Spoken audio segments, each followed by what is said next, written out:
The most beautiful thing about watercolour is the colour itself. It is like floating in a rainbow, and using watercolour is very relaxing and very, very fun, but there is a little bit of a learning curve to it. And the intention behind the Huephoria watercolour set is purely to get more people to discover the magic of watercolour by having a value-driven set of beautiful pigments, stripped down packaging so that all of the value is in the actual watercolour and the colour themselves. And while you can certainly mix thousands of colours from the colours in this paint box, the whole process of learning to mix colours, that's a whole nother skill set. And it's a lot to learn on top of discovering the gorgeousness, the beauty, and the fun and joy of watercolour itself. So what I've wanted to do with this is give you 66 amazing colours that allow you to play, to enjoy. You've got bold, vibrant colours as well as lots of muted colours and pastels, so that you can literally paint whatever scene comes to mind. And if you know me, you know how I love naming colours, and this set, it's all following on from the pun of the box name itself, Huephoria. All of the names are colour puns, just to bring more pleasure to the process. But I must say my favourite one of these colour names is Blue Tea Pageant. Look, the puns are terrible, but they're just fun. Now let's have a look at the watercolours in action. That's the really fun part. And as so often happens when I swatch, I start off with intentions of things being neat. They might be in rows that are of equal number to each other. That usually goes awry, doesn't happen. Things get messy, things get wobbly, and to be totally frank, to be totally honest, they're some of my favourite pages to create and favourite things to look back at is the swatching pages. So usually when I'm swatching on one side of the page, I always do it in a journal, in a watercolour journal, so that the paper can handle everything. And then rather than wash my brush out straight away, I use the excess just on the page next to it and create a pattern, an abstract.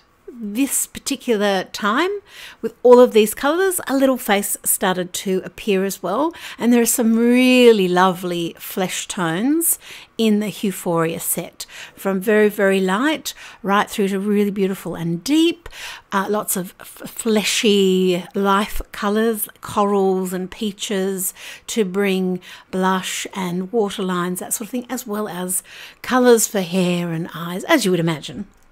And then after my swatching and washing my brush out basically on the other page, I've then got something that I can create straight away with, or have it in parallel.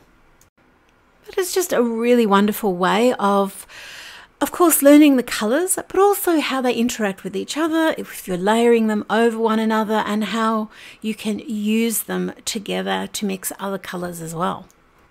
And of course, they work brilliantly with all other media. Watercolour is truly a mixed media thing. There's very little that it won't work with. Even if you just have to wait for it to dry, it's just going to work with just about everything. And of course, with these watercolours, you can use them what's called wet in wet. So you're adding wet watercolour from your brush to wet watercolour on the page. Also, one of the things that I love to do is wait for those initial layers to dry and then add detail on those dry layers. So that's a more of a dry technique. So I've chosen to add details or highlights first of all, mainly with paint pens, and then I'm using inks to add a little bit of detail, because there's a lot happening with colour on this page, because it's just all the colours swatched out. I need to add a little bit of definition so that the subject, who is this colourful harlequin girl, lady, feminine spirit, I have to somehow make her stand out from her background. And this is one of my favourite parts of working with a lot of colour is how to make things separate and let things stand out even though they are in a field of intense colour. And there's so many ways to get this to happen. And one of them is to add darks and lights around those colours. You can colour block that out, and you can watch, I've got tons of live streams on my YouTube channel where you can see all of the different techniques that I use to get that to happen.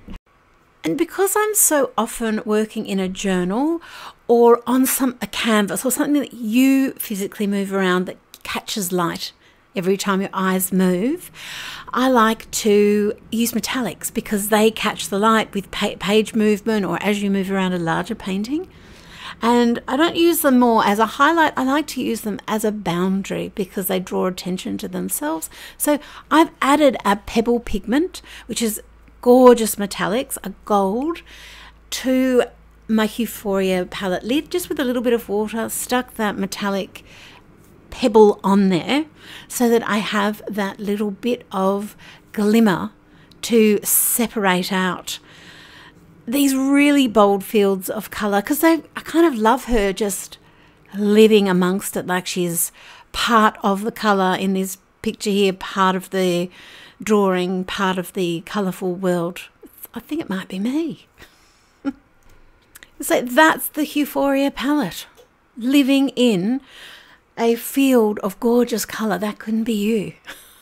Whenever you pick it up, whenever you want to use it. 66 gorgeous colours to pick from. Brilliant for you or someone that is starting with watercolour. Or if you've already got quite the gorgeous watercolour collection, or you have some experience with watercolour, this just gives you another whole new 66 colours to play with. There's some really unusual, very, very useful tones. And you can only find this at janedavenport.com.